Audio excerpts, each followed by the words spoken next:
Bakit naman? Wala kang pera eh. Hindi mo kami bibigyan?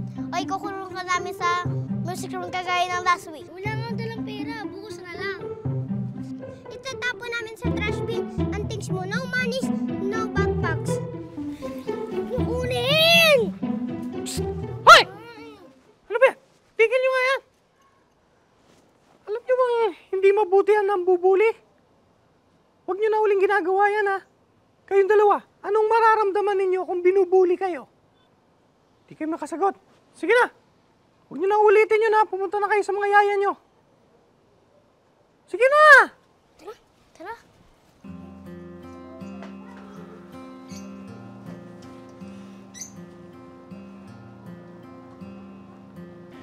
JP, alam ko na yung secret mo. Sa bahay, ang tapang-tapang mo. Katapos dito pala binubuli ka. I can't fight them. Pero pagdating ko sa house, I'm still angry. Sorry, Yaya. Thank you. I won't call you Yaya Zombie na. Yaya Hero na kita. Basta, secret lang nating dalawa yon, ha? Hindi ko sasabihin sa ibang tao na binubuli ka nila. Yaya, ikaw ba? May secret ka ba, di ba? Alam ko na secret mo. You're not a Yaya. You're a Yayo. You're a man! Kamalingay. Secret lang natin yun. Ikaw naman. Basta, parehong tayong dalawa, ha? May secret tayo, ha?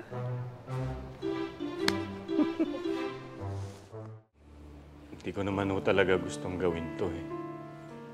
Kaya lang ho talagang kapit na ho ako sa patalim. Desperado na ho talaga ako, eh. Gusto ko lang naman ho talaga mapag-aral sa kolehiyo yung anak ko. Sana ho mapatawad niyo pa ako. Wala naman hong kasalanan dito si Monching.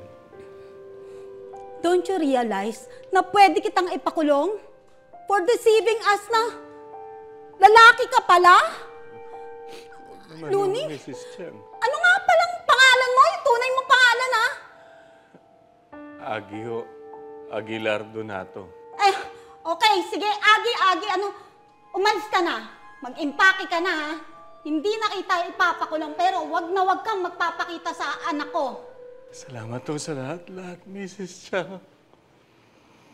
Alam niyo, kahit o paano napamahal na rin ho sa akin yung anak niyo. Maraming salamat ho sa lahat. Mami, no. Mami, please, let Yayo stay. Huwag niyo po siya paalisin, please. I want him to stay. Because he's my Yayo. He is the best nanny in the world.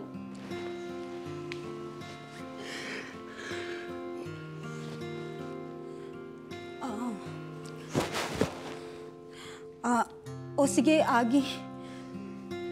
Tingin ko, sa'yo lang nakatagal yan, eh. And I promise to behave na, Mami. Basta kasama ko lang si Yayo.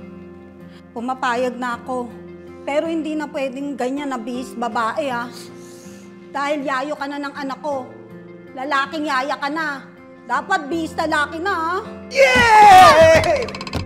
Sorry. Yes! Sa wakas, hindi na ako magsusuot ng tong mainit na bistitang to. Salamat po, Mrs. Chang. Yay!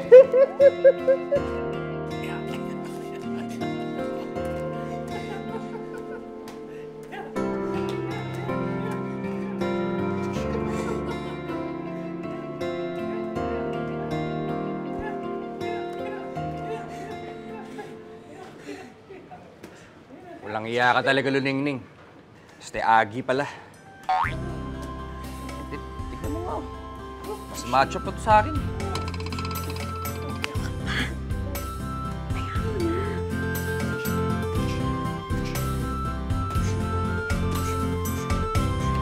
Hmm.